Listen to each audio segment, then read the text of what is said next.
तो last class में ना मैं आपको डॉट प्रोडक्ट पूरा पढ़ा चुका था। अब आज की क्लास में ना इस एक्सरसाइज का एक छोटा सा पार्ट बाकी है, फिर हम अगली एक्सरसाइज शुरू करेंगे। सबसे पहले आप यहाँ देख सकते हैं टॉपिक क्या लिखा है, projection of A vector on a line. आप पहले हेडिंग लिखिए, projection of A vector on A line, projection of A vector on a line, projection of A vector on A line. ठीक है, अब जरा ना बात को ध्यान से सुनना, क्योंकि ये टॉपिक ना बड़ा आसान है, बस इस चीज को जरा अच्छे से समझना आप लोग। देखिए, मान लीजिए आप लोगों के पास यहाँ पर कोई भी एक लाइन है, ये रही कोई एक लाइन या लाइन का कोई एक सेगमेंट है, सपोज कर लीजिए, और आपके पास ना यहाँ पर एक वेक्टर है, कुछ इस तरीके का कोई एक वेक्टर है, दिस इज अ वेक्टर, और मैं इस वेक्टर का कुछ नाम रख देता हूँ। मान लीजिए ये वाला जो वेक्टर है, इस वेक्टर का नाम क्या है, ए। ये वेक्टर ना इस लाइन के साथ कुछ एंगल बना रहा है, और मान लीजिए लाइन कौन सी है, दैट इज एल। ये वेक्टर इस लाइन के साथ एल एंगल थीटा एंगल बना रहा है। अब मुझे ना ये कहा गया कि आप इस वेक्टर का प्रोजेक्शन निकालिए ऑन दिस लाइन, तभी तो लिखा है projection of A vector on a line. पहले तो मेरी बात सुनो, सबसे पहले जानना पड़ेगा ये प्रोजेक्शन आखिर होता क्या है। तो देखो, वैसे साइंस और कॉमर्स सभी स्टूडेंट्स हैं, मैं एक सिंपल आसान भाषा में आपको ये बात समझा रहा हूँ। जो भी यहाँ समझाऊंगा वो इसलिए ताकि आप इसका छोटा सा प्रैक्टिकल मीनिंग जान लो। इसे कैलकुलेट करना बहुत आसान है, इसमें से कुछ भी ना बताऊं, सीधा फॉर्मूला बता दूं ना, तो भी आप बुक के सवाल तो आराम से निपटा दोगे। लेकिन अब जरा इधर की तरफ ध्यान से सुनना और गौर से समझना। देखिए, एक सिंपल सी बात समझाता हूँ। मान लो यहाँ पर आपके पास कोई भी एक पार्टिकल है, और आपने इस पार्टिकल के ऊपर इस डायरेक्शन में एक फोर्स लगाया, इस तरीके से। मान लीजिए कितना फोर्स लगाया, F।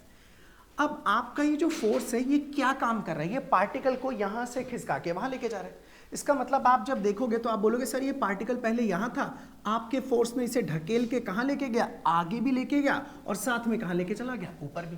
तो ये अकेला दो काम कर रहा है ना, पार्टिकल को आगे भी ले जा रहा है और ऊपर भी। आपसे पूछो क्या सिर्फ ये आगे बढ़ा है, आप बोलोगे नहीं, ये ऊपर भी गया और आगे भी। तो बोल दो इस फोर्स के दो कंपोनेंट है, दो टुकड़े हैं, एक टुकड़ा इसे आगे ले जा रहा है और एक का काम है इसे कहां ले जाना, ऊपर। अच्छा, मान लो अगर कोई फोर्स इसके ऊपर लगाता और ये सिर्फ आगे लेके चला जाता, तो अब मैं बोलता इसके पास खाली एक ही कंपोनेंट है जो इसे कहां ले जा रहा है, सिर्फ आगे। इसको ऊपर नीचे ले जाने वाला कोई कंपोनेंट इसके पास नहीं है। लेकिन इसके पास दो कंपोनेंट है, एक टुकड़ा इसे आगे ले जा रहा है और एक इसे ऊपर। जो टुकड़ा इसे आगे की ओर ले जा रहा है ना, आप इसी को इस वाले वेक्टर का क्या कहोगे, प्रोजेक्शन। समझ रहे हैं आप लोग? इसका मतलब ये है कि ये भी आपका एक वेक्टर है, इसका एक कंपोनेंट इस डायरेक्शन में होगा, जो भी कंपोनेंट, जो भी टुकड़ा इस डायरेक्शन में है, आप उसी को क्या बोलोगे, इस वेक्टर का प्रोजेक्शन ऑन दिस लाइन। और इसे निकालना बहुत ही आसान है। मैं अभी तो डायरेक्टली लिख के दिखा देता हूं, अभी थोड़ी देर बाद कैलकुलेट करके दिखाऊंगा कि ये आया कैसे। जब कभी भी आपको प्रोजेक्शन निकालना हो एक वेक्टर का किसी लाइन के ऊपर, तो जिस लाइन पर प्रोजेक्शन निकालना है उसकी डायरेक्शन के यूनिट वेक्टर से इस वेक्टर को मल्टीप्लाई कर दीजिए, उसका क्या ले लीजिए, डॉट प्रोडक्ट। मान लेते हैं इस डायरेक्शन में जो यूनिट वेक्टर है उसको मैंने किससे दिखा दिया, P से, और इसके ऊपर क्या डाल दिया, कैप। तो ये लिखा है ना, projection of A vector on a line is equal to, इसके आगे की बात लिख रहा हूं, बस आप अपने वेक्टर को ले लीजिए A और इसकी डॉट प्रोडक्ट निकाल दीजिए किसके साथ, P के यूनिट वेक्टर के साथ। बस यही आपके लिए क्या बन गया, इसका प्रोजेक्शन। अभी आप इसे आराम से नोट कर लो, मैं फिर इसको थोड़ा प्रैक्टिकली और अच्छे से समझाता हूं, और ये कैसे आया मैं उस चीज को भी अभी एक्सप्लेन करूंगा। खाली आप इतना लिख लीजिए।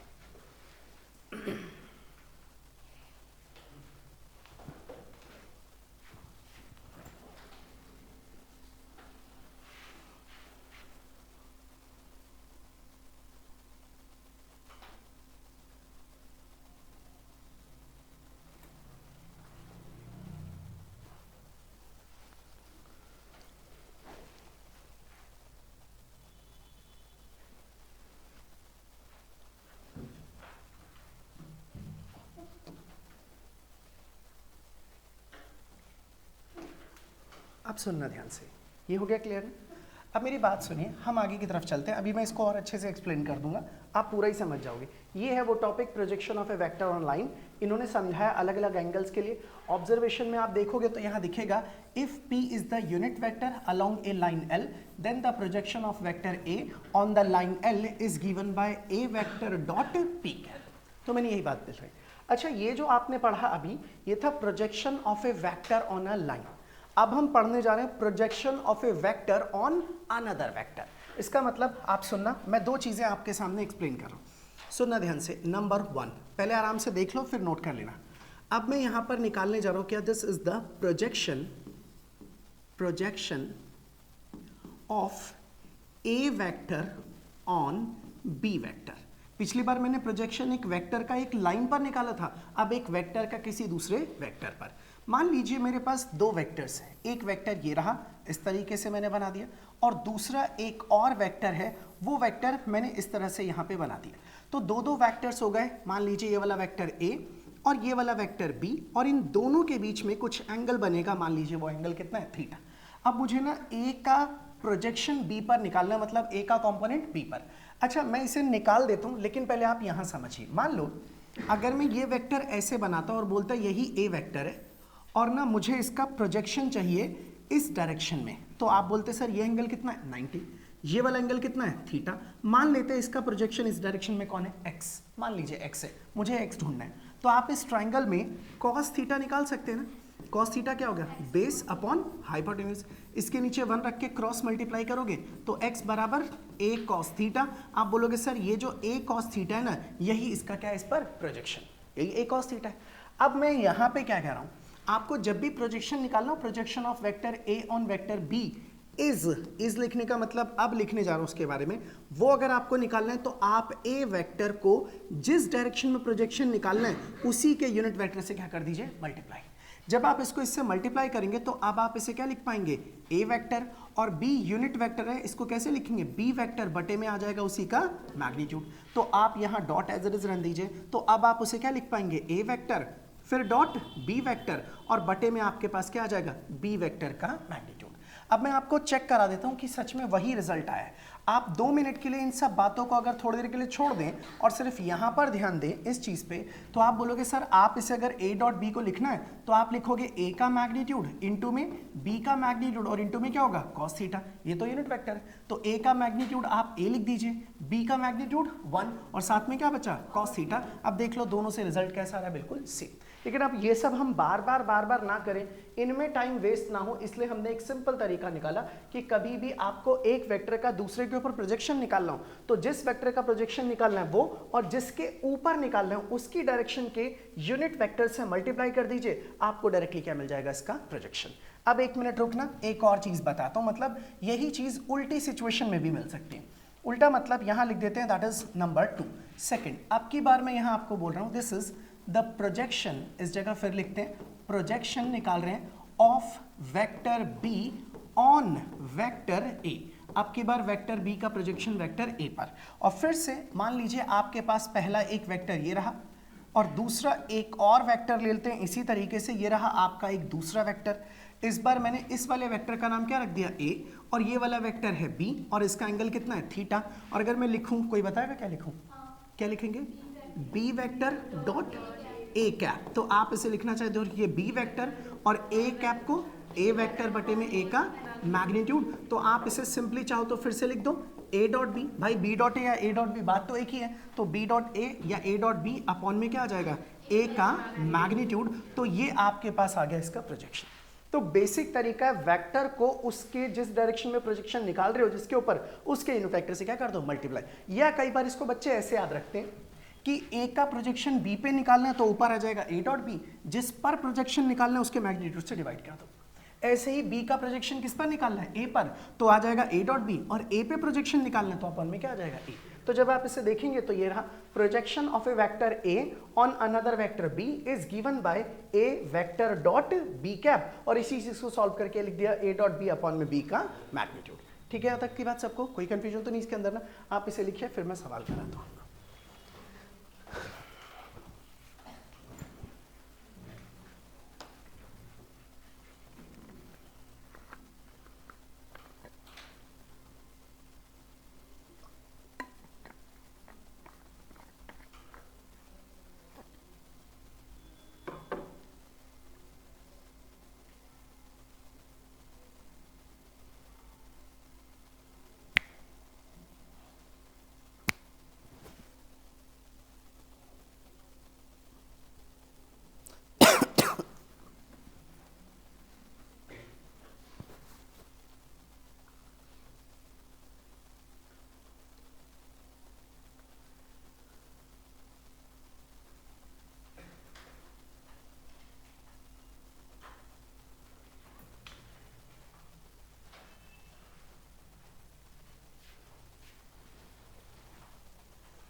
लिख चुके आप सब लोग इसको?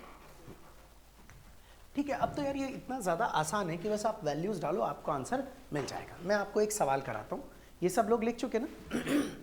ठीक है, अब हम चलते हैं आगे क्वेश्चन पर। आ जाइए अब इधर एक्सरसाइज पे।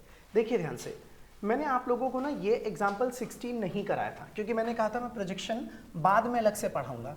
और वो क्यों पढ़ाऊंगा बाद में अलग से? क्योंकि पूरी एक्सरसाइज में एक दो ही सवाल है बस, तो मैंने सोचा उसको अलग से ही डिस्कस करेंगे। अच्छा, सॉल्यूशन के साथ ही कट कर लिया, ठीक है कोई नहीं। देखिए ज़रा ध्यान से, अब क्या लिखा है सवाल, उसके अकॉर्डिंग चलते हैं। सवाल में लिखा है find the projection of the vector A on the vector B. तो पहले तो आपको वेक्टर ए दे रखा है, और वेक्टर ए आपके पास कितना है, 2i cap plus 3j cap और प्लस 2k कैप। और दूसरा जो वेक्टर है दैट इज बी, और बी वेक्टर आपको क्या दे रखा है, this is i cap plus 2j cap plus 1k cap. और आपको निकालना है projection of A on B, तो सीधा यहाँ पर आप लिख दीजिए this is the projection of vector A on vector B is equal to, और आपको पता है ये सीधा लिख दीजिए a डॉट बी, और b पे प्रोजेक्शन निकालना है तो डिवाइडेड बाय b का मैग्नीट्यूड।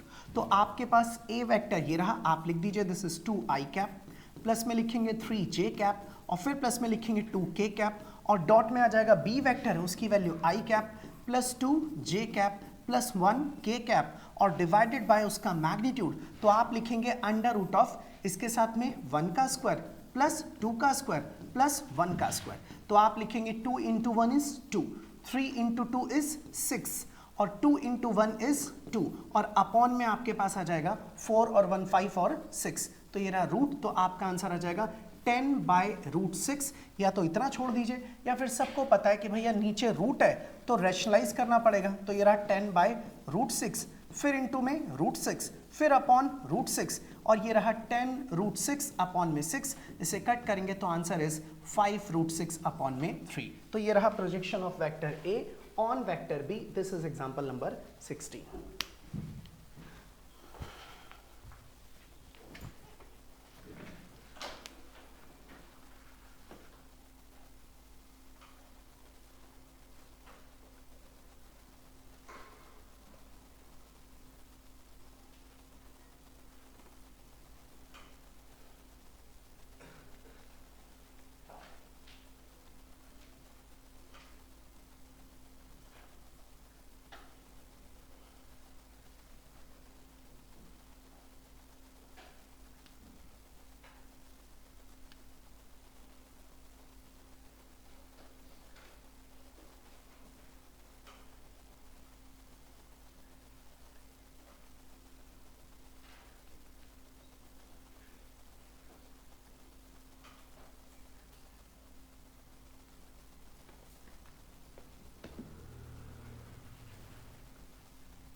हो गया ना यहाँ तक क्लियर, समझ गए? तो ठीक है, ये पार्ट बहुत इजी था, आसान था। अब आप लोगों का डॉट प्रोडक्ट पूरे का पूरा फिनिश। हालांकि सवाल अभी मिसक्लेनियस में हैं, जब आएंगे तब हम उस पर करेंगे, लेकिन अब हम स्टार्ट करने जा रहे हैं अगला टॉपिक जिसका नाम क्या है, क्रॉस प्रोडक्ट। हेडिंग लिखिए नेक्स्ट, वेक्टर प्रोडक्ट और क्रॉस प्रोडक्ट। अगला टॉपिक स्टार्ट करने जा रहे हैं वेक्टर प्रोडक्ट और क्रॉस प्रोडक्ट। अब ध्यान से सुनना। अच्छा, आप लोगों को याद होगा हम लोगों ने ना डॉट प्रोडक्ट जब पढ़ा था तब उसकी कई सारी प्रॉपर्टीज पढ़ी थी। ऐसे ही आपको इसकी भी कई सारी प्रॉपर्टीज पढ़नी है। जब वो प्रॉपर्टीज आप अच्छे से सीख जाओगे फिर आप देखना सवालों में आपको दिक्कत नहीं आएगी। लेकिन हाँ, यहाँ पर ना एक और चीज़ है जिस पे ध्यान रखना पड़ेगा, और वो है डायरेक्शन। ठीक है, और वो कैसे रखेंगे, सुनना, ध्यान देना सर। मान लीजिए आप लोगों के पास दो वेक्टर्स हैं, पहला एक वेक्टर ये रहा और दूसरा एक वेक्टर ये रहा। यहाँ पर दो दो वेक्टर्स मौजूद हैं। सपोज कर लीजिए एक वेक्टर ए ये रहा, दूसरा वेक्टर बी यहाँ पर है, और इन दोनों के बीच में ये जो एंगल है मान लीजिए वो एंगल कितना है, थीटा। अब अगर मुझे दो वेक्टर की क्रॉस प्रोडक्ट निकालनी है या वेक्टर प्रोडक्ट, तो आप इसे लिखेंगे ए वेक्टर, बी वेक्टर और बीच में कैसा निशान डाल देंगे, क्रॉस का। तो ये इसको लिखने का, रिप्रेजेंट करने का तरीका है। आप इसे पढ़ सकते हैं ए क्रॉस बी, और इसी को कहा जाएगा vector product of A vector and B vector. अच्छा, जैसे वहां पर आपने इसका एक फॉर्मूला पढ़ा था डॉट प्रोडक्ट में, ऐसे यहां पर भी होता है ए मैग्नीट्यूड, फिर इनटू में क्या आ जाता है, बी मैग्नीट्यूड, और वहां कॉस होता था, यहां पर कौन आ जाएगा, साइन थीटा। एक बात सुनना, उससे आप स्केलर प्रोडक्ट कहते थे क्योंकि वहां दो वेक्टर की प्रोडक्ट स्केलर आती थी, उसके पास कोई डायरेक्शन नहीं थी। इसे वेक्टर कहा जाता है क्योंकि यहां दो वेक्टर की प्रोडक्ट जो आती है वो खुद भी क्या होती है, एक वेक्टर। अच्छा, अगर इसकी प्रोडक्ट जो आएगा वो एक वेक्टर होगा, तो वेक्टर के पास तो दो चीजें होती हैं, मैग्नीट्यूड और डायरेक्शन। ये खाली आपके पास किसको रिप्रेजेंट कर रहा है, मैग्नीट्यूड को। इसको डायरेक्शन देने के लिए आपको एक यूनिट वेक्टर से मल्टीप्लाई करना पड़ेगा, और जिस यूनिट वेक्टर से मल्टीप्लाई करेंगे आप उसको किससे दिखाओगे, कैप से। इसका मतलब मैं अभी तो इसे फिलहाल हटा देता हूं, इसकी जरूरत नहीं है। तो आप बोलोगे ये आपका A cross B, A magnitude B magnitude sine theta, और ये क्या है, आपका यूनिट वेक्टर जो आपको ए क्रॉस बी की क्या बताएगा, डायरेक्शन। अब सवाल ये आती है, आखिर ये डायरेक्शन बताता कैसे। इसके लिए एक रूल का इस्तेमाल करते हैं, और वो रूल आपको बहुत अच्छे से आना चाहिए क्योंकि सवाल करते वक्त उस रूल का इस्तेमाल होगा, और खासकर इस चैप्टर में तो कहीं कहीं होगा ही होगा।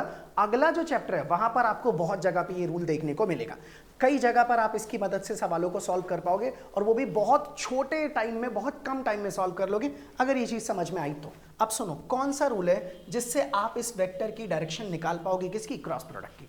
तो इसके लिए एक रूल यूज करते हैं जिसे बोलते हैं राइट हैंड थंब रूल। अब वो रूल क्या कहता है, गौर से सुनना। जब कभी भी आप लोगों को ए क्रॉस बी की डायरेक्शन निकालनी हो, तो आप ऐसा मान के चलिए कि आपको ए वेक्टर से कहां की तरफ जाना है, बी वेक्टर की तरफ, और अपने हाथ को ओपन कीजिए, सीधे हाथ को, और ए की तरफ अपने हाथ को रख दीजिए जिस डायरेक्शन में कौन सा वेक्टर है, ए, और यहां से उंगलियों को बी की ओर घुमाइए। अंगूठा कहां पॉइंट करेगा, बाहर। इसका मतलब ए क्रॉस बी की डायरेक्शन बाहर है, इसका मतलब इसकी डायरेक्शन ना बाहर की ओर है, यानी कि आपकी तरफ। मान लीजिए सवाल उल्टा होता और आपसे कोई बोलता नहीं भाई मुझे ना बी क्रॉस ए निकालना है, तो आप बोलते कोई बात नहीं, पहले लिखो बी मैग्नीट्यूड, फिर लिखो ए मैग्नीट्यूड, फिर लिखो साइन थीटा, और फिर लिखो यूनिट वेक्टर n1 लिख देते हैं। क्यों? क्योंकि आपने अब की बार बी क्रॉस ए निकाला तो मैग्नीट्यूड तो नहीं बदले, एंगल भी नहीं बदला, क्या बदल सकती है इसकी डायरेक्शन। अब वो चेक करना पड़ेगा, उसके लिए अब आपको बी से कहां जाना पड़ेगा, ए की तरफ। आप अपने सीधे हाथ को ओपन कीजिए और उसे ना बी की डायरेक्शन में रखिए, और बी की डायरेक्शन में रख के फिर ए की ओर ले जाइए। अंगूठा कहां पॉइंट करेगा, अंदर की ओर। इसका मतलब है इसकी डायरेक्शन कहां पर है, इनवर्ट डायरेक्शन। अब कई बच्चे ये सोचते हैं सर मैंने ना हाथ को ए की बी की तरफ रख दिया, उंगलियां ऐसे घुमा रहा हूं। याद रखना, आप लोगों को उंगलियों को उस तरफ ले जाना है जिस तरफ कौन सा वेक्टर है, दूसरा वेक्टर।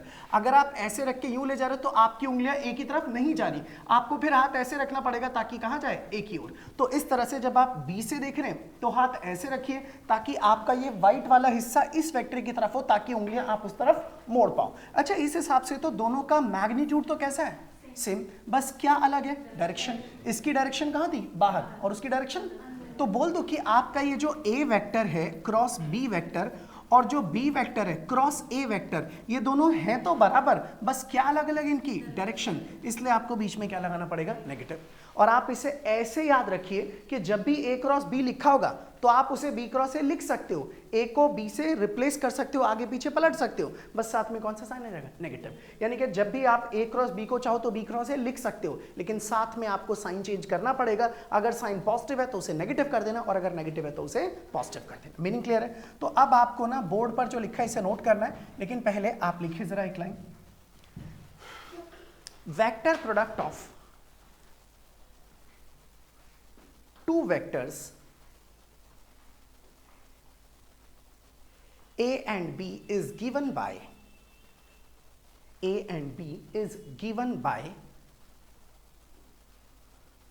अब आप नोट कर लीजिए जो बोर्ड पर लिखा है।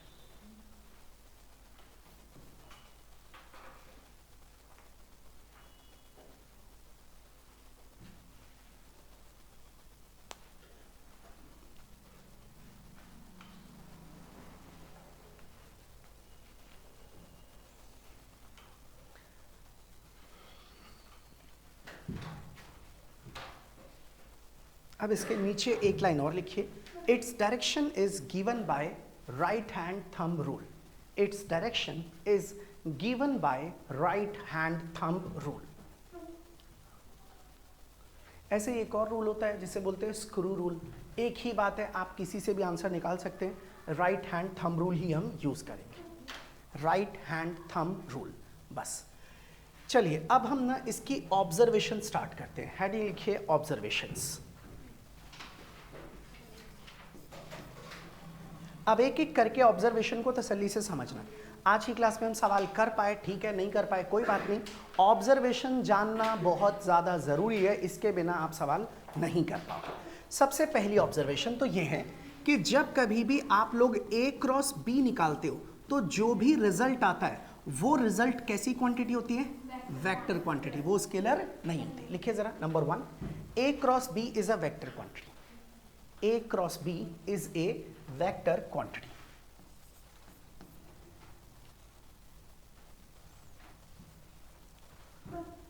लिख लिया सभी? नंबर 2, आपने अभी अभी ये चीज देखी कि जब आप कभी A क्रॉस B निकालो या फिर आप B क्रॉस A निकालो, रिजल्ट आएगा सेम, बस क्या अलग आएगी? डायरेक्शन। यानी कि आप A क्रॉस B को इक्वल टू में negative of B cross A लिख सकते हो। लिखिए जरा नंबर 2।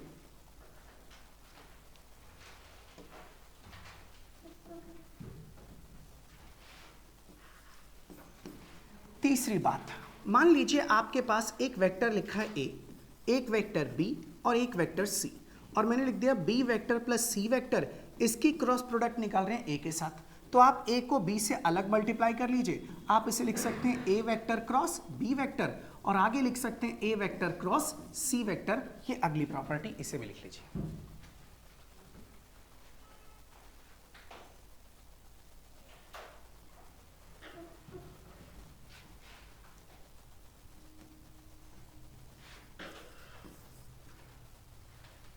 नंबर 4, चौथी बात, मान लीजिए आपके सामने ऐसे लिखा है lambda A vector cross B vector. अगर इस तरह से लिखा है, लैम्डा इज व्हाट? कोई भी एक नंबर, लैम्डा ले लो, n ले लो, कुछ भी। तो आप अगर चाहें तो इस नंबर को साइड कर दो और आराम से A और B को क्या कर दो? क्रॉस प्रोडक्ट निकाल दो, उसके बाद वेक्टर को मल्टीप्लाई कर दो। नंबर से कोई फर्क नहीं पड़ता। लिख लीजिए इस चीज को।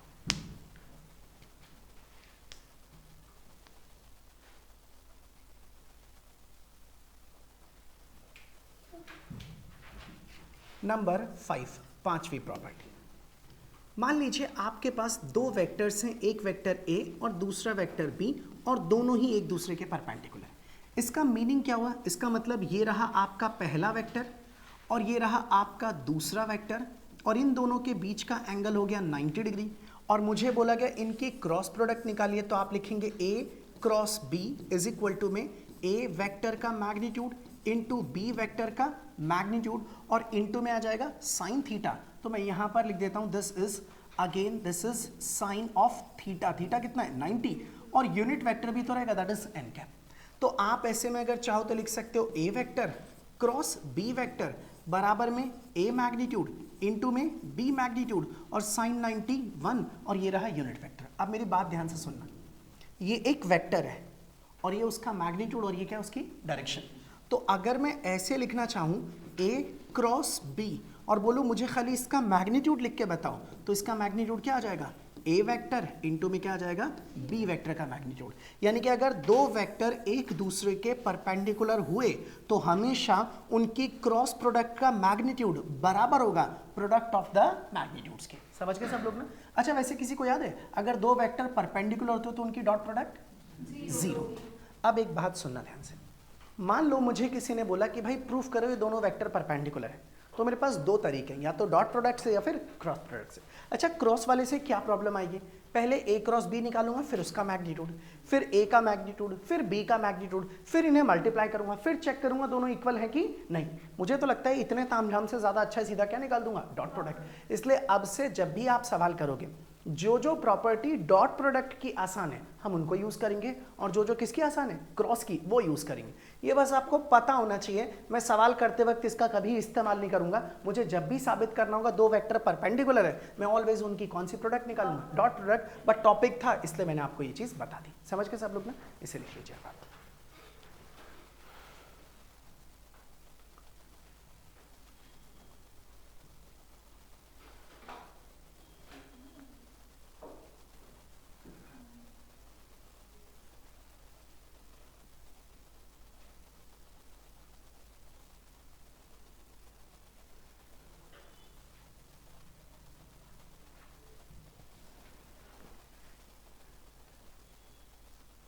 गया।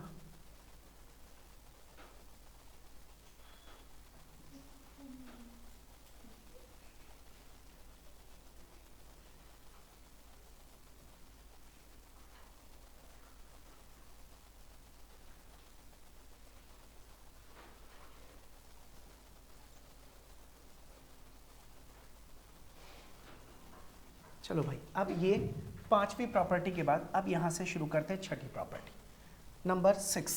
ध्यान देते रहना सब लोग। देखिए नंबर 6 में अब यहां से थोड़ी इंपॉर्टेंट चीजें स्टार्ट होती हैं, गौर से सुनना भाई। मान लीजिए आपके पास दो वेक्टर से, पहला वेक्टर ए और दूसरा वेक्टर बी, और इस बार दोनों ही पैरेलल है। अगर दोनों वेक्टर पैरेलल हैं, इट मीन्स कि दोनों ही वेक्टर की डायरेक्शन कैसी है, बिल्कुल सेम, और सेम डायरेक्शन मतलब उनका थीटा कितना हो गया, 0। अब अगर मैं ऐसे में कहूं कि ए वेक्टर क्रॉस बी वेक्टर निकालिए, तो आप उसे लिखेंगे ए का मैग्नीट्यूड इनटू में बी मैग्नीट्यूड इनटू में साइन 0 और यूनिट वेक्टर एन कैप। तो आप इसे लिख सकते हैं ए वेक्टर क्रॉस बी वेक्टर, और सबको पता है साइन 0 इज 0, तो इस बार आंसर 0 आएगा, लेकिन साथ में क्या डालोगे, वेक्टर, क्योंकि याद रखना इसकी प्रोडक्ट क्या होती है, वेक्टर। अगर यहीं पे ए डॉट बी निकालते और मान लो वो 0 आता, तो इस पे वेक्टर डालना गलत, क्योंकि आंसर कैसा देगा, स्केलर। तो ये गलती मत करना, ये असर्शन रीजनिंग में ऐसा सवाल देखा है सैंपल पेपर्स के अंदर, तो इसे आप लिख लेना। और ये बड़ी काम की बात है, जब भी दो वेक्टर को प्रूफ करना हो कि वो पैरेलल है, बस उनकी कौन सी प्रोडक्ट निकालोगे, क्रॉस प्रोडक्ट। अब आप इसे लिख लीजिए।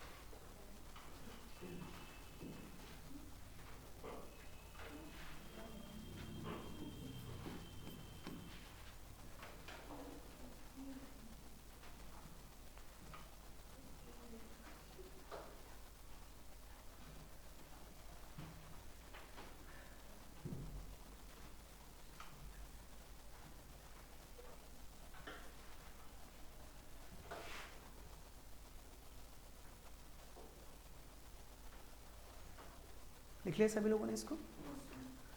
अब हम 7th प्रॉपर्टी पर आते हैं। मान लीजिए अगर आपके पास एक वेक्टर है ए और दूसरा वेक्टर है बी, अब की बार दोनों पैरेलल ना होने के बजाय कैसे हैं, एंटी पैरेलल। अगर ये एंटी पैरेलल है, इसका मतलब एक वेक्टर ए इस डायरेक्शन में और दूसरा वेक्टर बी इसके अपोजिट डायरेक्शन में, और दोनों की डायरेक्शन अपोजिट है, it means the theta is 180 degree. अब ऐसे में अगर मैं कहूँ इनकी क्रॉस प्रोडक्ट निकालिए, तो A vector cross B vector बराबर में ए का मैग्नीट्यूड इंटू बी मैग्नीट्यूड और इंटू में साइन, और थीटा इज 180 डिग्री इंटू में यूनिट वेक्टर एन कैप। अब साइन 180 भी कितना होता है, 0, तो आप लिखेंगे A vector cross B vector is equal to 0 vector, मतलब दो वेक्टर चाहे पैरेलल हो चाहे एंटी पैरेलल, उनकी क्रॉस प्रोडक्ट 0 ही आए।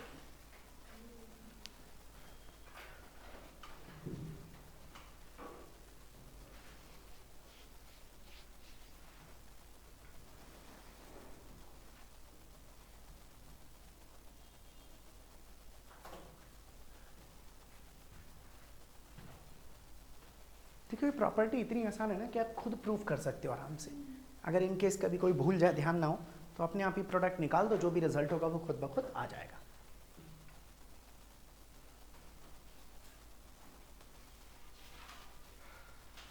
चले आगे, लिख लिया सबने। अब आइए जरा नंबर 8।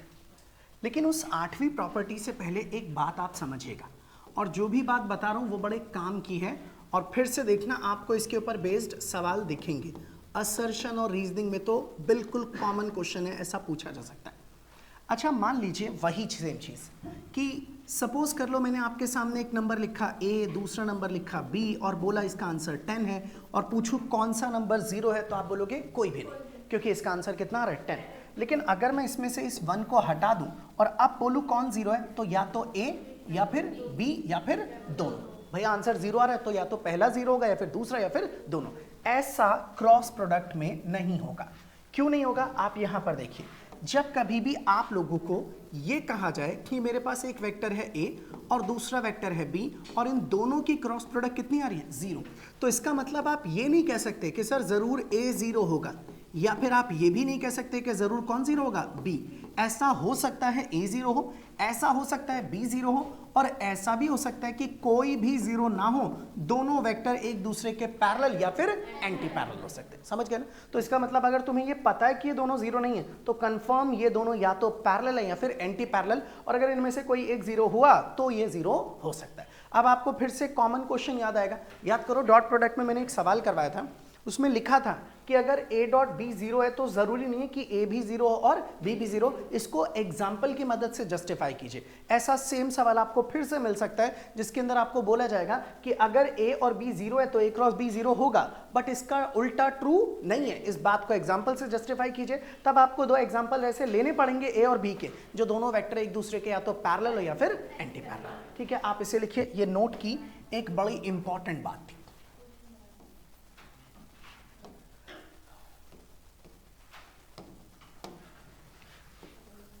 इसके बाद हम 8वीं प्रॉपर्टी पर आते हैं।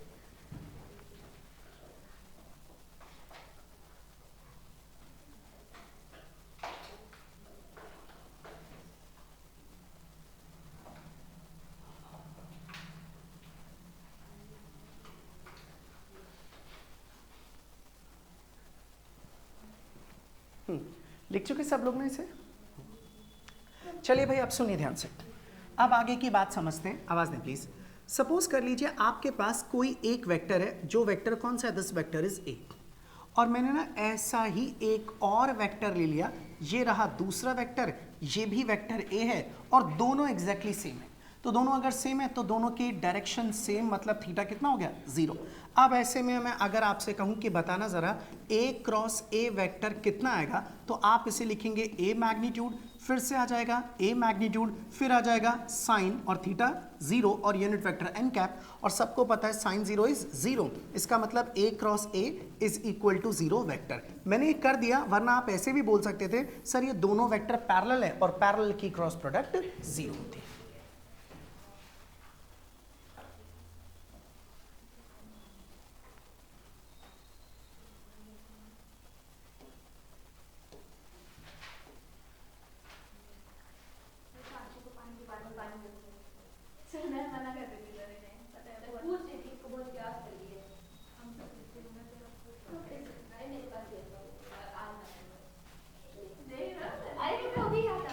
कोई बात नहीं, ठीक है भाई, ये लिख लिया सभी ने।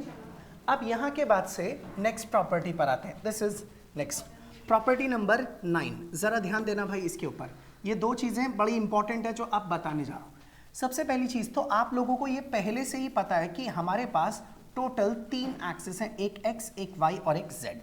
मान लीजिए एक एक्सिस ये रही, दूसरी एक्सिस मैंने यहाँ पर बना दी नेक्स्ट, और एक तीसरी एक्सिस और बना देते, ये रही आपके पास तीनों एक्सिस। इसे मैंने बोल दिया ओरिजिन, और यहाँ पर आप जानते हैं इसे मान लीजिए एक्स एक्सिस, इसे मान लीजिए वाई एक्सिस, और इसे मैंने मान लिया कौन सा? Z axis. ऐसे ले सकते हैं, या फिर आप किसी को भी कुछ भी मान सकते हैं। मान लीजिए इसे वाई एक्सिस, तो ये वाली एक्सिस कौन सी हो जाएगी? जेड। आप इस तरह से लिख सकते हैं। और ना हमें ये भी पता है कि इन तीनों के तीनों की डायरेक्शन में, इस डायरेक्शन में जो यूनिट वेक्टर है दैट इज आई कैप, इस डायरेक्शन में जो यूनिट वेक्टर है दैट इज जे कैप, और इस डायरेक्शन में जो यूनिट वेक्टर है दैट इज के कैप, और सभी यूनिट वेक्टर्स हैं, इसलिए सभी का मैग्नीट्यूड इक्वल टू कितना होगा? 1। और अगर सबका मैग्नीट्यूड 1 है तो ये यूनिट वेक्टर्स है। इसके अलावा सभी एक दूसरे के परपेंडिकुलर है, I perpendicular to J, perpendicular to K, हम ये पहले बात कर चुके हैं। अब हम जरा इसके आगे की कहानी को समझते हैं, बिल्कुल ध्यान से सुनना। अच्छा, आपने अभी अभी पढ़ा कि a क्रॉस a कितना होता है? 0। इसका मतलब सेम वेक्टर की cross product is 0। It means कि अगर कोई आपसे बोले बताना जरा i क्रॉस i कितना होगा, तो क्या लिखोगे? 0। इस हिसाब से तो कोई आपसे बोले what is the value of j cross j, या कोई कहे what is k cross k, तो आप बोलोगे तीनों की ही प्रोडक्ट की वैल्यू कितनी आएगी? 0। तो याद रखना पिछले वाले प्रोडक्ट में, डॉट प्रोडक्ट में i dot i, j dot j, k dot k कितना था? 1। इस बार i cross i, j cross j, k cross k सबकी वैल्यू 0 होगी। आप इसे भी लिख लीजिए।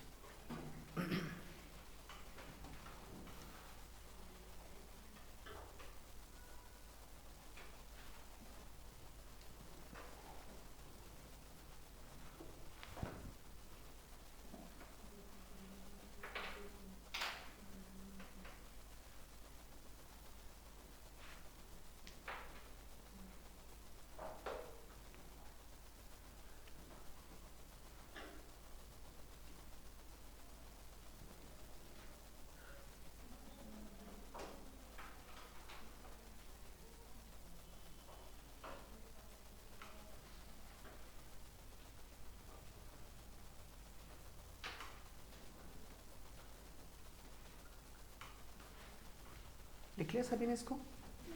हो गया ये बातें क्लियर ना? अब यहाँ 9 के बाद एक और प्रॉपर्टी आती है, दैट इज प्रॉपर्टी नंबर 10। सुनो भाई, 10th प्रॉपर्टी, ये भी बहुत इंपॉर्टेंट है, ध्यान से देखना जरा, सुनो, आवाज नहीं प्लीज। अच्छा मान लीजिए अगर कोई मुझे बोले I क्रॉस J, बिल्कुल ध्यान से सुनना, ये क्लियर हो जाएगी, आगे कई बार इस्तेमाल होगी, बहुत अच्छे से समझना इस बात को। अच्छा अगर मुझे कोई बोले I क्रॉस J निकालिए, तो मैं सीधा बोलूंगा यार हमने क्रॉस प्रोडक्ट पढ़ा है, I का मैग्नीट्यूड फिर J का मैग्नीट्यूड, उसके बाद साइन और थीटा 90 डिग्री, साथ में यूनिट वेक्टर एन कैप, ठीक लिखा एकदम। अच्छा क्योंकि I एक यूनिट वेक्टर है तो 1, J भी 1 और साइन 90 1, साथ में कौन बचा एन कैप। तो यहां से पता चला कि जब हमने कैलकुलेशन की तो पता लगा I cap cross J cap बराबर में क्या आ गया एन कैप। अच्छा एन कैप क्या है? Unit vector. आपको किसी को आती है इसकी डायरेक्शन निकालना राइट हैंड थंब रूल से? तो राइट हैंड थंब रूल से हम ना इस वेक्टर की डायरेक्शन निकालने जा रहे हैं, और वो डायरेक्शन निकालना है तो आपको I से कहाँ जाना पड़ेगा? J की तरफ। अच्छा ये डायरेक्शन किसकी? I की, ये डायरेक्शन J की, और ये डायरेक्शन किसकी? K की। कहाँ पर है? बाहर की ओर। ऐसे तो बन रही है वाली। तो अगर मैं अपने हाथ को इस रूल के हिसाब से लेकर के चलूं, तो मैंने अपने हाथ को I की डायरेक्शन में रखा, कहाँ घुमाया? J की तरफ। कहाँ आ रहा है? K की तरफ, K की डायरेक्शन में। इसका मतलब n एक यूनिट वेक्टर है जिसकी डायरेक्शन K की तरफ है। किसी को पता है K डायरेक्शन का unit vector? Sorry Z direction का यूनिट वेक्टर K वेक्टर, समझ रहे हैं ना? इसका मतलब n एक यूनिट वेक्टर है जो Z की डायरेक्शन में है, और Z की डायरेक्शन का यूनिट वेक्टर कोई नहीं होता, कौन होता है? K। इट मींस कि I का cross J is equal to में कितना आ जाएगा? K। लेकिन ऐसा आप हर एक के लिए बार बार थोड़े ना करोगे, इसलिए ना इसका एक सिंपल तरीका बनाया गया, और वो तरीका आप अच्छे से समझ लीजिए क्या है वो तरीका। बोर्ड पर ध्यान देना और अच्छे से देख लेना। आपको जब भी ऐसी प्रोडक्ट निकालनी हो, आप ना एक छोटा सा सर्कल बना लीजिए, और इस सर्कल पर ना इस तरह से एरो डाल दीजिए। मैंने यहाँ पर एरो डाल दिया, इस तरह से इधर भी एरो डाल दिया, और यहाँ पर भी एरो डाल दिया। अच्छा ये आप देख रहे हैं ना घड़ी इसी डायरेक्शन में चलती है, आप इसको क्लॉकवाइज डायरेक्शन में ले लीजिए, और क्लॉकवाइज डायरेक्शन में लेने के बाद यहाँ पर आप लिख दीजिए I कैप, इधर आप लिख दीजिए J कैप, और यहाँ पर आप लोग क्या लिख दीजिए? That is K cap. ऐसे लिख सकते हैं। और ये बनाने के बाद अब आप एक एक करके देखते जाइए। नंबर 1, अगर मान लो आपको निकालना है I क्रॉस J, तो ये रहा I cross J is equal to K, तो आप इसको लिखोगे इक्वल टू में K कैप। अगला मान लो अगर आपको बोला जाए what is J cross K, तो आप लिखोगे J cross K is equal to I cap, तो आप इसे लिख सकते हैं I कैप। फिर अगला नंबर नेक्स्ट, ये आपको बोला जाए कि बताइए K क्रॉस I ये कितना आएगा, तो आप बोलोगे K cross I is equal to में कितना आ जाएगा? J cap. फिर उल्टा मान लीजिए किसी ने बोला what is J cross I, तो आप लिख सकते हैं this is J cross I, तो आप इसे लिखेंगे J cross I is equal to K, लेकिन क्योंकि उल्टा है इसलिए माइनस। अगर इसी तरीके से कोई आपसे बोले what is I cross K, तो आप इसे लिख सकते हैं I cross K is equal to में कितना आ जाएगा? J, लेकिन कैसा? माइनस का। और अगर लास्ट में उल्टा लिख दिया जाए this is K cross J, तो आप यहां पर लिखेंगे K cross J is equal to I, तो ये रहा I, लेकिन प्लस के बजाय कैसा होगा? माइनस का। कर लेंगे आप लोग? तो इसको याद नहीं रखना, इसी से आपका सारा काम हो जाएगा। आप इसे लिख लीजिए।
तुम्हारा बैग है?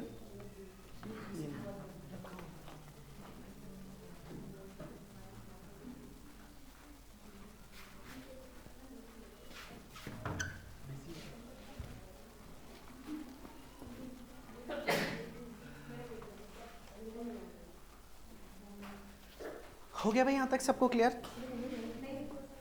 जल्दी लिखिए इसको।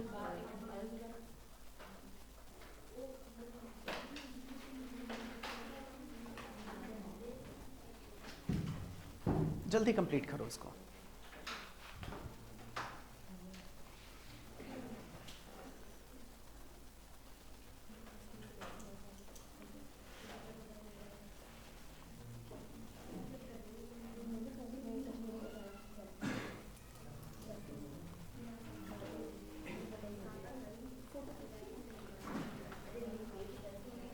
चलो अब नेक्स्ट अगले पे आते हैं, अगली ऑब्जर्वेशन ध्यान से सुनना। नेक्स्ट देखिए, आप इस क्रॉस प्रोडक्ट का इस्तेमाल करके ट्राइंगल और पैरेललोग्राम का एरिया भी निकाल सकते हैं। अब वो एरिया आप लोग कैसे निकालेंगे उस चीज़ पर ध्यान दीजिएगा और इधर फोकस करना। सुनो भाई ध्यान से देखो ज़रा। मान लीजिए मैं आप लोगों के सामने यहाँ पर ना एक ट्राइंगल बनाने जा रहा हूँ। मान लीजिए इस तरीके का कोई भी एक ट्राइंगल है।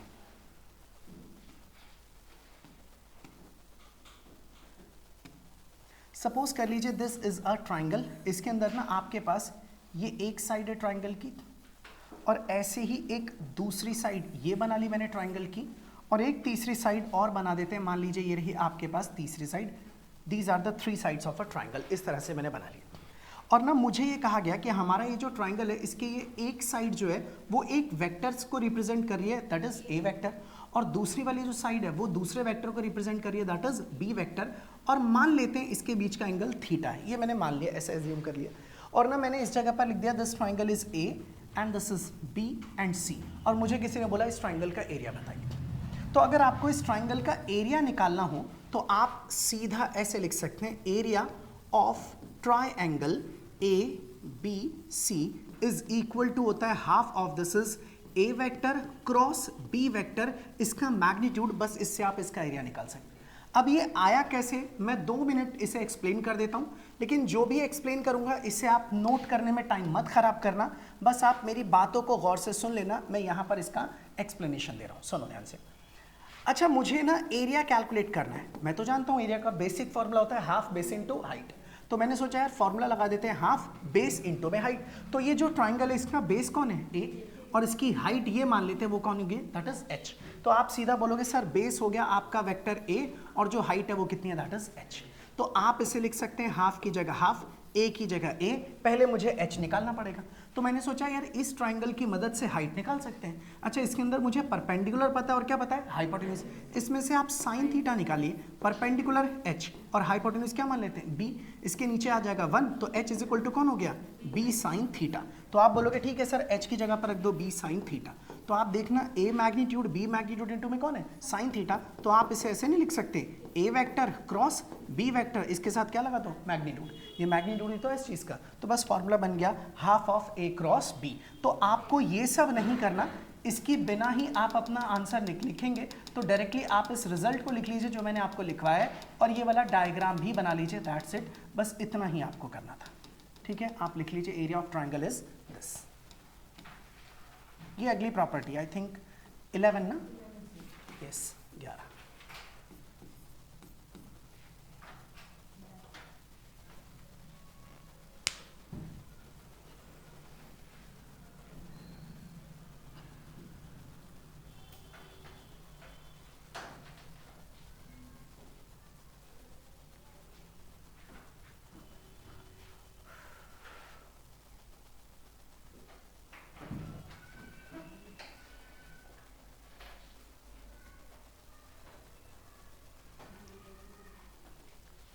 लिख लिया सभी ने इस चीज़ को। अब जिस तरह से ये ट्राइंगल का एरिया निकाला, ऐसे ही आप एरिया निकाल सकते हो पैरेललोग्राम का। मान लीजिए मेरे पास इस तरीके का कोई भी एक पैरेललोग्राम है जो कि कुछ ऐसा बना दिया गया, और इस पैरेललोग्राम के अंदर दो साइड्स, दो एडजेसेंट साइड है। एक वेक्टर ये रहा, दूसरा वेक्टर ये रहा। मान लीजिए ये वेक्टर ए है और ये रहा वेक्टर बी, और इनके बीच में जो ये एंगल बन रहा है दिस एंगल इज थीटा। आप चाहें तो इसका कुछ नाम रख दीजिए, मैंने इसका नाम रख दिया A, this is B, this is C, this is D. याद रखना ए और बी एडजेसेंट साइड होनी चाहिए। एडजेसेंट वो जो एक दूसरे से चिपकी हो, एक के तुरंत बाद। अगर ये ए है और ये बी है तो भैया ये दोनों पैरेलल वेक्टर हो गए, इनकी क्रॉस प्रोडक्ट 0। अच्छा, अभी आप करना, एक बात बताओ, तो मैं इसके बीच में एक लाइन ड्रॉ कर दूं तो ये तो दो ट्राइंगल बन गए। अगर एक ट्राइंगल का एरिया ये है तो दो ट्राइंगल के लिए इसको 2 से मल्टीप्लाई कर देते हैं तो 2 हट जाएगा इसके अंदर से, और इसका डबल, मतलब सीधा सीधा आप इसको बिना कैलकुलेशन किए सीधा ही यहाँ लिख सकते हैं एरिया ऑफ पैरेललोग्राम। तो जो आपका पैरेललोग्राम है उसका एरिया हो जाएगा ए वेक्टर क्रॉस बी वेक्टर और इसका मैग्नीट्यूड। लिख लीजिए इसको आप।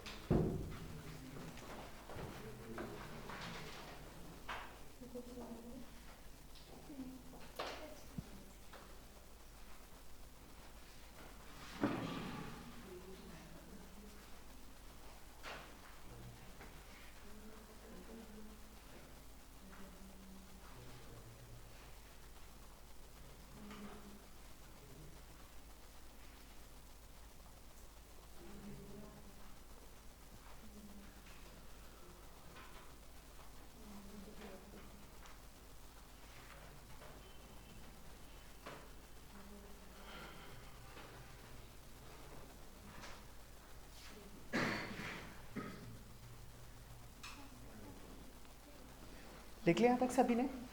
अब ये 12 के बाद आता है 13 नेक्स्ट। चलिए अब स्टार्ट करते हैं अगला। अब मेरी बात सुनना ध्यान से। 13 प्रॉपर्टी और ये आखिरी है, उसके बाद फिर हम सवाल करेंगे। अब इसमें कुछ भी नहीं बचा, जितनी प्रॉपर्टीज थी मैंने आपको सब बता दी जो भी थी किताब के अंदर। अब इसके अलावा सीधा अब आप डायरेक्ट क्वेश्चन पर आएंगे। पहले आप ये देखिए, मान लीजिए आपके पास कोई एक वेक्टर है ए, सब लोग ध्यान देना जरा, और ये वेक्टर इस तरह से लिखा है A1 i कैप, यहाँ मैंने लिख दिया A2 j कैप, इसे मैंने लिख दिया A3 k कैप, ये एक वेक्टर है। और जो दूसरा वेक्टर है वो B वेक्टर है, this is B1 i cap, plus में आप इसे लिखेंगे B2 j कैप, और आप इसे लिख दीजिए this is B3 k cap. ये दो वेक्टर्स हैं और आप लोगों को इनकी क्रॉस प्रोडक्ट निकालनी है, यानी कि A vector cross B vector. तो आप A वेक्टर को लिख दीजिए this is A1 i cap, plus में इसे लिखेंगे B1 j कैप, प्लस में इसे sorry this is A1 A2 A3 है ना, तो ये A1 और यहाँ पर आ जाएगा A2 j कैप, और इसे लिखेंगे A3 k कैप, पहला वेक्टर क्रॉस। अब दूसरा वेक्टर अगर आप लिखते हैं तो this is B1 i cap, plus में आ जाएगा B2 j कैप, और प्लस में लिखेंगे B3 k कैप। अब मैं इसे मल्टीप्लाई करने जा रहा हूँ। अभी कोई बच्चा लिखेगा नहीं, सीधा देख लो क्या है कैसे, सुनना। जब मैं A1 को B1 से मल्टीप्लाई करूंगा तो इसे तो लिख देता हूँ A1 इंटू में B1, लेकिन I क्रॉस I 0, तो वो 0 हो जाएगा, पूरा खत्म, यही बचेगा। प्लस अब आप A1 को B2 से मल्टीप्लाई करोगे तो हो जाएगा A1 B2, फिर आएगा I क्रॉस J, और वो कितना होता है K। ऐसे ही आपको A1 को B3 से सबको मल्टीप्लाई करना पड़ेगा, और ये मल्टीप्लाई करना हमारे लिए बहुत ज़्यादा टाइम खराब करेगा। इसलिए इसका एक डायरेक्ट मेथड है जो डायरेक्टली आपका रिजल्ट निकाल देगा, और वो है डिटर्मिनेंट मेथड। यानी कि आपको अब समझना होगा कि कैसे इस सवाल को सॉल्व करना है। सब लोग ध्यान देना। सबसे पहले जब भी आपको ऐसा करना है तो आप ये दो पैरेलल लाइंस ड्रॉ कर दीजिए। ये कुछ नहीं है, ये डिटर्मिनेंट है जो आपने चैप्टर नंबर 4 में पढ़ा था। सबसे ऊपर आपको लिखना पड़ेगा आई कैप, उसके बाद जे कैप, और उसके बाद के कैप। अच्छा, पहले कौन सा वेक्टर है? ए, इसलिए पहले ए वेक्टर के कंपोनेंट लिखोगे A1 A2 A3। आई के साथ A1 है इसलिए आई के नीचे A1, अगला वाला A2, और फिर अगला वाला A3, और नीचे B1 B2 और B3। बस इसको सॉल्व कर दीजिए, आपको आपका आंसर मिल जाएगा। आप इसे लिख लीजिए, फिर हम सवाल शुरू करते हैं। अभी सवाल करते वक्त सॉल्व करेंगे भाई से।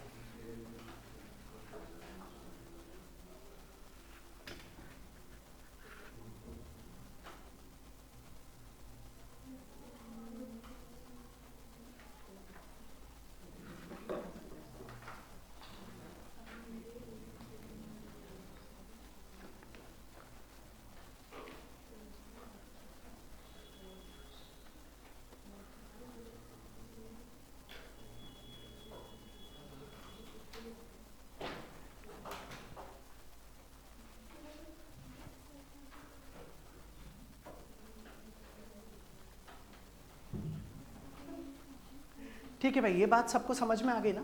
तो ये थी आप लोगों के पास सारी की सारी प्रॉपर्टीज, ऑब्जर्वेशन, सब कुछ।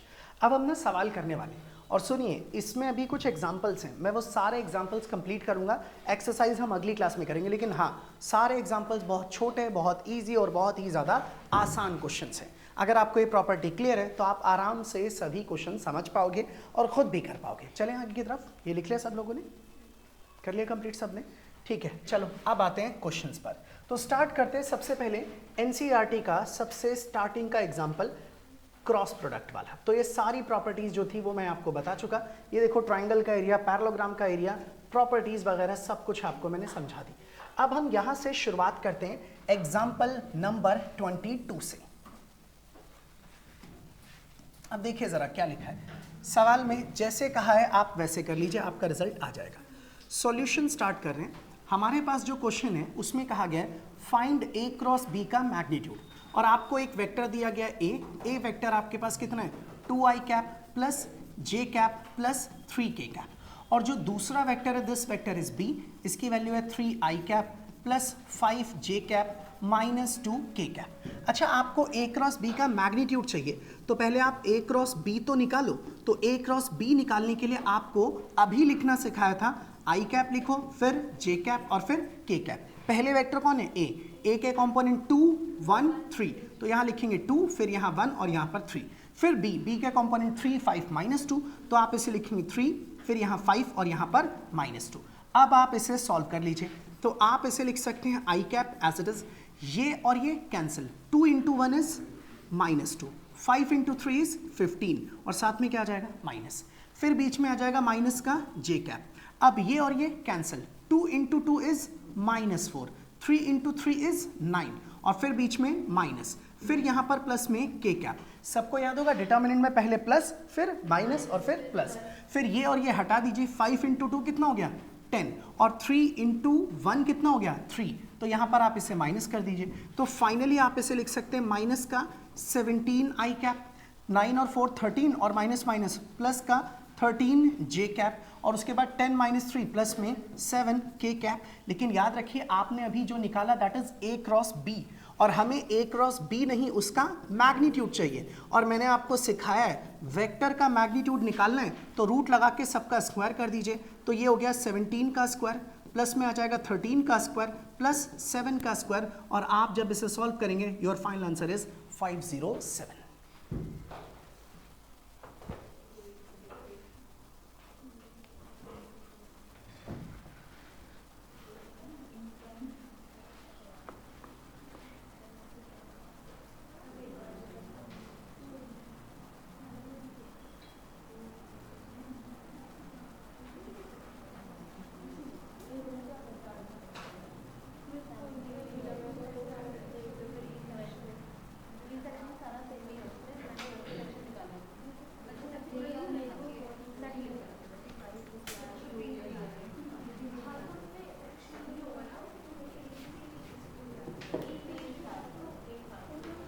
हाँ भाई, सबने लिख लिया इस क्वेश्चन को, कंप्लीट कर लिया, हो गया कंप्लीट। चलो अब अगर ये क्वेश्चन क्लियर है तो अब हम आते हैं अगले सवाल पर। नहीं, सामने ध्यान दीजिए सब लोग, चलें आगे, लिख लिया सबने नेक्स्ट क्वेश्चन। अच्छा आप सुनो, ये जो अगला सवाल कर रहे हैं 23, this is very important. Concept को अच्छे से समझना, और सवाल के अंदर एक ऐसी खास चीज़ है जिसे बिल्कुल ध्यान से समझिएगा। वो क्या बात है, इंपॉर्टेंट है इसलिए बता रहा हूँ, वरना पिछले वाले सवाल में तो कुछ नहीं था, सिंपल। इसके अंदर भी सवाल कुछ ऐसा नहीं है, लेकिन हाँ कुछ चीज़ है जिस पर आपको फोकस करना पड़ेगा, और वो मैं एंड में समझाऊंगा क्या है वो फोकस करने वाली बात। फिलहाल के लिए हम यहाँ से सॉल्यूशन स्टार्ट कर रहे हैं, सुनना ध्यान से। सवाल में लिखा है फाइंड ए यूनिट वेक्टर, आपको एक यूनिट वेक्टर ढूंढना है perpendicular to each of the vectors a plus B and a minus B, where a is this and b is this. इनका कहना है आपको एक वेक्टर ढूंढना है, वो भी यूनिट वेक्टर, ऐसा यूनिट वेक्टर जो a प्लस बी और a माइनस बी दोनों के ही कैसा हो परपेंडिकुलर। तो पहले तो a वेक्टर लिखो i cap plus j cap plus k cap, उसके बाद b वेक्टर लिखेंगे i cap plus 2j cap plus 3k cap. तो सबसे पहले तो यार जो वेक्टर्स के परपेंडिकुलर निकालने हैं उनको निकालो, एक तो a प्लस बी और दूसरा वाला a माइनस बी। तो एक काम करें, डायरेक्टली करते हैं माइनस प्लस, तो a प्लस बी करना है, i plus i is this is 2i cap, j plus 2j this is 3j cap, उसके बाद k plus 3k this is 4k cap. ऐसे ही अगले स्टेप पर आते हैं, तो i minus i this is 0i cap, j minus 2j minus j cap, k minus 3k minus 2k cap. ये लो जी दोनों वेक्टर्स आ गए। अब काम की बात स्टार्ट होती है, पीछे चुप हो जाओ, मुझे तो लगता है जैसे ही मैंने बोला ना इंपॉर्टेंट है, कह रहे हाँ अब हम बात करते हैं, क्योंकि ये वाला अब इंपॉर्टेंट आ गया, ये हमें ध्यान नहीं देना। कह रहे ऐसे सवाल करेंगे और पेपर में ये आ गए तो हमें करना पड़ जाएगा। अब बात करते हैं, तुमने इसीलिए बात शुरू, तब से ध्यान दो इधर। नाउ अब हमें अपने काम की चीज़ निकालनी। इनका कहना है आप निकालिए यूनिट वेक्टर, वो हमें निकालना आता है। ऐसा यूनिट वेक्टर जो दोनों के ही कैसा हो, परपेंडिकुलर। तो मेरा पहला काम होगा, मैं पहले ऐसा वेक्टर ढूंढूंगा जो दोनों के क्या होगा, परपेंडिकुलर। फिर उसकी डायरेक्शन में क्या निकालूंगा, यूनिट वेक्टर। तो अब हम पता करते हैं इन दोनों के परपेंडिकुलर वेक्टर निकलेगा कैसे। देखिए, मान लीजिए मेरे पास एक वेक्टर इस डायरेक्शन में जिसका नाम है x, एक वेक्टर इस डायरेक्शन में जिसका नाम मान लेते हैं कितना रख दिया, दैट इज y। ये एक a है और सॉरी एक x है और एक का नाम क्या रख दिया, दिस इज y। इस तरह से अगर मैं आपसे बोलूं x क्रॉस y निकालिए तो निकाल सकते हैं आराम से। इनके बीच का एंगल भी अगर आपको पता है तो आपको याद होगा इसकी डायरेक्शन कैसे निकालते हैं, इस तरीके से। तो आपको x की डायरेक्शन से कहाँ की तरफ जाना पड़ेगा, y की तरफ। अंगूठा का पॉइंट करेगा बाहर, इसका मतलब आपका ये रहा वेक्टर जो कहाँ की तरफ आ रहा है, बाहर की तरफ। आप मेरी बात समझ रहे हैं। तो ये अगर बाहर की ओर आ रहा है तो इसका मतलब ये जो वेक्टर है वो इस प्लेन के परपेंडिकुलर, मतलब x के भी परपेंडिकुलर और y के भी परपेंडिकुलर। इसका मतलब ये हुआ कि जब कभी भी तुम्हें परपेंडिकुलर वेक्टर ढूंढना हो, तुम सीधा दोनों वेक्टर की क्या कर दो, क्रॉस प्रोडक्ट। अपने आप ही ऐसा वेक्टर आएगा जो दोनों के ही कैसा होगा, बिल्कुल परपेंडिकुलर। समझ गए। इसका मतलब मुझे सिंपली अगर दोनों के परपेंडिकुलर वेक्टर चाहिए a प्लस बी और a माइनस बी, तो बस मुझे इन दोनों की क्या निकालनी पड़ेगी, क्रॉस प्रोडक्ट। और क्रॉस प्रोडक्ट निकालने के लिए मैंने लिख दिया a वेक्टर और साथ में यहाँ पर प्लस b वेक्टर। ये रहा पहला वेक्टर, फिर क्रॉस में दूसरा वाला a vector minus b vector, और इक्वल टू में आप इसे लिख सकते हैं दिस इज i कैप, उसके बाद लिखेंगे j कैप और उसके बाद लिखेंगे k कैप। अगर मैं बोलूँ a प्लस बी के कॉम्पोनेंट 2 3 4, तो आप लिखेंगे 2, उसके बाद 3 और उसके बाद 4। फिर a माइनस बी के 0 माइनस 1 माइनस 2, 0 माइनस 1 और उसके बाद माइनस 2। और अब आप इसे सिंप्लीफाई कर लीजिए। तो चलिए एक बार देखते हैं क्या रिजल्ट आता है। आई कैप की जगह आई कैप, ये और ये कैंसिल। 3 इंटू 2 कितना हो जाएगा, -6, माइनस 1 इंटू 4 -4, और वो माइनस इसको क्या कर देगा, प्लस। फिर बीच में आया माइनस जे कैप। अब ये और ये कैंसिल, 2 इंटू 2 तो ये हो गया -4, 0 इंटू 4 दिस इज -0, और प्लस में आ जाएगा के कैप। अब ये और ये कैंसिल, 2 इंटू 1 इज -2 और 0 इंटू 3 इज 0 और ब्रैकेट क्लोज। तो फाइनली आप इसे लिख पाएंगे -2 आई कैप, इसे लिखेंगे तो प्लस का 4 जे कैप, और इसे लिखेंगे तो माइनस का 2 के कैप। तो ये मेरे पास इन दोनों की क्रॉस प्रोडक्ट से एक वेक्टर आ गया, और यही वेक्टर दोनों के परपेंडिकुलर है। तो मैंने इसको लिख दिया सी, और यहाँ ब्रैकेट में लिख देते हैं लेट। मैंने मान लिया इस वेक्टर का नाम क्या रख देते हैं, सी।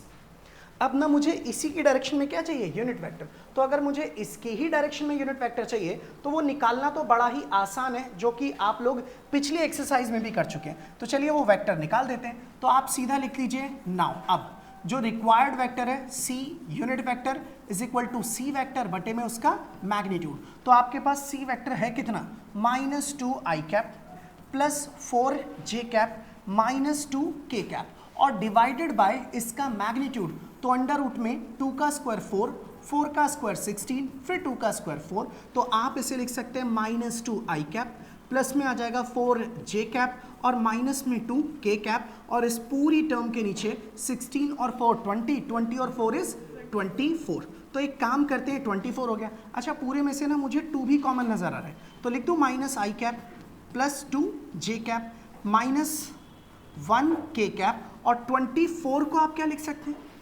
2√6।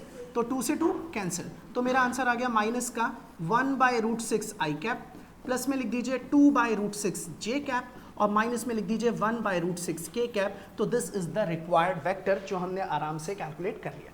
ठीक है, अब आप इसे लिखिए, फिर अगले सवाल पर आते हैं।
हो गया यहाँ तक सबको क्लियर? लिख लिया सभी ने इसको? अच्छा अब एक बात सुनिएगा ध्यान से, आवाज़ नहीं प्लीज़, इधर फोकस करो, सुनो। सवाल में क्या लिखा है ज़रा गौर से सुन लेना। इसके अंदर एक बात कही गई है, फाइंड ए यूनिट वेक्टर, खाली एक ही निकालना है, तो मैंने एक निकाल दिया, एक से ज़्यादा भी पॉसिबल है, और वो चीज़ ही मुझे आप लोगों को समझानी है, आप एक बार ध्यान से देखिएगा। अच्छा मैंने आप लोगों से क्या कहा कि मान लो आपके पास एक वेक्टर इस डायरेक्शन में x और दूसरा वेक्टर इस डायरेक्शन में y, मुझे ऐसा वेक्टर चाहिए जो दोनों के परपेंडिकुलर है। तो आपने बोला सर आप एक काम करो x क्रॉस y निकाल दो, ऐसा वेक्टर आ जाएगा जो बाहर की तरफ होगा और इन दोनों के कैसा होगा, परपेंडिकुलर। लेकिन ज़रूरी नहीं है, आप ये भी तो निकाल सकते हो ना y क्रॉस x, तो भी एक वेक्टर आएगा, लेकिन इस बार वो बाहर के बजाय कहाँ होगा, अंदर की तरफ। इसका मतलब वो भी इसके कैसा होगा, परपेंडिकुलर। मतलब इसका आंसर एक नहीं कितने आएंगे, दो दो। लेकिन आंसर दोनों से सेम आएगा, बस एक में प्लस आएगा तो दूसरे में माइनस, क्योंकि दोनों की डायरेक्शन कैसी, अपोजिट। यानी कि अगर यही सेम सवाल रहता और हमसे कहा जाता find unit vectors perpendicular to this, तो आप कम से कम दो वेक्टर निकाल सकते हैं। आप इसको एज इट इज रहने देते, एक यहाँ प्लस भी लगा देते और साथ में माइनस भी, तो ये भी आंसर हो सकता था। लेकिन इस सवाल का आंसर तो यही रहेगा, क्योंकि इन्होंने खुद लिखा है फाइंड ए यूनिट वेक्टर। तो अगर लिखा है एक ही निकालना है तो मैंने ए यूनिट वेक्टर निकाल दिया आपके सामने। अब आप इस चीज़ को अगर देखेंगे तो आपकी किताब के अंदर ये बात साफ तौर पर समझाई गई है। यहाँ पर देखिए नोट में लिखा है क्या, there are two perpendicular direction to any plane, किसी भी प्लेन के दो डायरेक्शन परपेंडिकुलर है, एक इस तरफ और एक अंदर की तरफ। The another unit vector perpendicular to A plus B and A minus B will be this, मतलब जो ये वेक्टर है वही सेम है, बस साइन चेंज है, यहाँ माइनस यहाँ प्लस, यहाँ प्लस यहाँ माइनस, यहाँ माइनस यहाँ पे plus, but that will be a consequence of, यानी कि ये कुछ अलग नहीं है, ये कुछ नहीं है, बस क्या निकालना पड़ेगा, A minus B cross A plus B. तो भाई आपको जब भी कोई बोलेगा कि परपेंडिकुलर वेक्टर निकालो, तो किसको पता कि पहले ए प्लस बी लेना है पहले ए माइनस बी। इसका मतलब ऐसा हो सकता है कि दो बच्चे इस सवाल को करें और दोनों की डिजिट सेम आ जाए, लेकिन साइन कैसा हो, अलग अलग, और दोनों का ही आंसर सही माना जाएगा। ठीक है, वैसे तो दो पॉसिबल वेक्टर्स होंगे। अब एक सवाल और है, इसे भी आप देख लीजिए, और ये छोटे छोटे क्वेश्चंस हैं इसलिए करवा रहा हूँ, और इनको फिनिश करते हैं, फिर अगली क्लास में हम एक्सरसाइज ही शुरू करेंगे। अब आता है आपके पास एग्जाम्पल नंबर 24, ये 24वां एग्जाम्पल। देखिएगा ये वही ट्राइंगल का एरिया वाला सवाल है, तसल्ली से समझना क्या है क्वेश्चन, गौर से देखिएगा। सबसे पहले लिखा है find the area of the triangle having points A B and C as its vertices. आपसे बस बोला गया आपको ट्राइंगल का एरिया निकालना है। चलिए हम मान लेते हैं ये रहा हमारे पास हमारा एक ट्राइंगल, और मुझे ना इस ट्राइंगल के एरिया को फाइंड आउट करना है। तो मैंने एक काम किया, इस वाले पॉइंट का नाम रख दिया ए, इसका नाम रख दिया बी, और इसका नाम रख दिया सी। और ए के कोऑर्डिनेट्स मुझे पता है 1, 1, 1, बी के कोऑर्डिनेट्स पता है मुझे 1, 2, 3, और सी के कोऑर्डिनेट्स दे रखे हैं दिस इज 2, 3, 1। और आपको याद होगा कि अगर आपको एरिया फाइंड आउट करना है तो आपको इसके दो वेक्टर्स चाहिए। मान लीजिए पहला वेक्टर ये, मैंने इसका नाम क्या रख दिया ए, और दूसरा वेक्टर आप ये मान लो, इसका नाम मैंने क्या रख दिया, दैट इज बी। तो ये दो वेक्टर्स मैंने लिए, एक ए और एक बी। आप किसी को भी ए मान लो, किसी को भी, उसको ए मान लो, इसको भी मान लो, कुछ फर्क नहीं पड़ता, रिजल्ट सेम आएगा। पहले आप दोनों वेक्टर्स ढूंढिए, तो आपको ये वेक्टर ए निकालना पड़ेगा, और सबको पता है ये वेक्टर निकालना तो final minus initial, 1 - 1 this is 0 I cap, उसके बाद 1 - 2 this is minus J cap, उसके बाद 1 - 3 दिस इज -2 के कैप, पहला वेक्टर। ऐसे ही अगर दूसरा वेक्टर निकालना है तो फिर ये final minus initial 2 - 1 this is 1 और साथ में आई कैप, यहाँ पर 3 - 2 this is again 1 and this is J cap, और उसके बाद 1 - 3 दिस इज -2 के कैप। ये लो जी दोनों वेक्टर्स आ गए। अब आप इसका एरिया निकालना चाहते हैं तो लिख दीजिए area of triangle A B C. याद है किसी को क्या था, half of magnitude of A cross B. तो बस हमें ये करना, इसका मतलब पहले ना भाई आपको ए क्रॉस बी निकालना पड़ेगा। तो एक काम करता हूँ, मैं इस चीज़ को ना हटा देता हूँ अभी यहाँ से, क्योंकि मैं पहले ए क्रॉस बी निकाल लेता हूँ, फिर उसको दोबारा लिख के आंसर निकालूंगा। तो मैंने सोचा पहले ए क्रॉस बी निकालते हैं, तो this is your A cross B, और उसके लिए आपको लिखना पड़ेगा आई कैप, उसके बाद जे कैप, और उसके बाद के कैप एज इट इज। अब यहाँ पर 0 - 1 और -2, फिर यहाँ 1, फिर यहाँ 1 और फिर यहाँ पर -2। अब हम इसे सॉल्व करते हैं, देखते हैं क्या रिजल्ट आता है हमारे पास।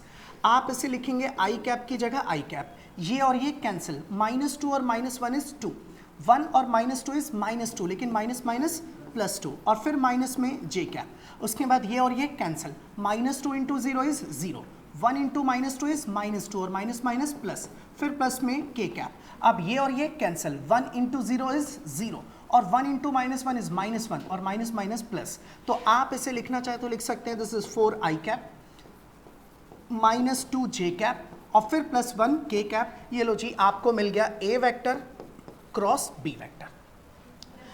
अब यहाँ पर लिख सकते हैं नाउ, अब हमें निकालना है A vector cross, sorry area निकालना है, हम यहाँ पर सीधा लिख देते हैं that is area of triangle A B C is equal to half of magnitude of A cross B.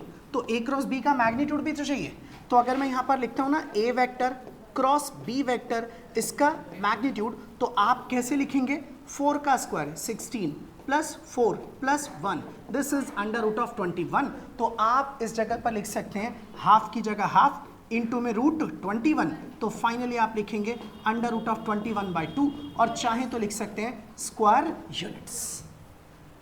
ठीक है, आसान था ये क्वेश्चन, आप इसे खुद भी कर सकते हैं, बहुत इजी था। Example number 24।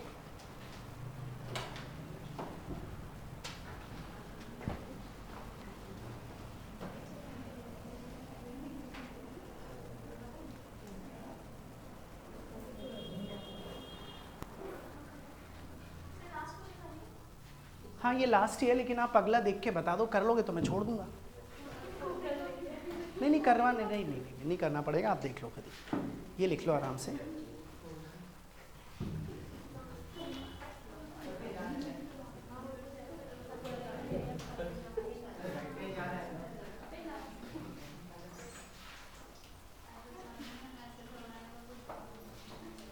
हो गया यहाँ तक सबको क्लियर? लिख चुके सब लोग? हाँ ठीक है, कोई बात नहीं। अच्छा, आपको याद है पैरेललोग्राम का एरिया क्या था? ए क्रॉस बी।